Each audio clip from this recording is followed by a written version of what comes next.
Video में आप लोगों ने देखा होगा, मैंने बहुत ही शॉर्ट डिस्क्रिप्शन में आपको गोल्डन रूल के बारे में बताया था, लेकिन जो सेकंड आता है उसके अंदर मैं कुछ रूल्स आपको बता रही हूँ जो 3 आती है। पहला आता है डेबिट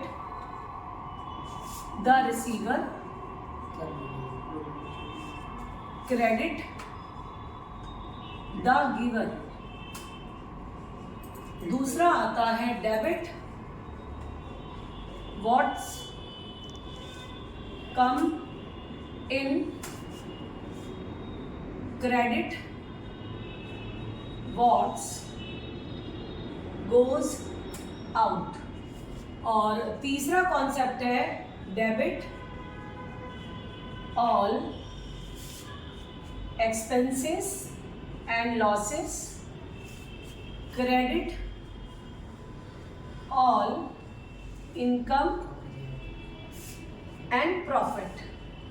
तो बेसिकली जो ये 3 रूल्स जो हैं, जो किसी भी बुक्स ऑफ अकाउंट्स में यूज़ किए जाते हैं, जिसके द्वारा आप सारे ट्रांजैक्शंस को अपने कंपनी में किए जाने वाले डेटाबेस में रेगुलर बेसिस में करते हो, तो will follow this 3 individual rules which is under by की गोल्डन रूल के कॉन्सेप्ट्स में आते हैं।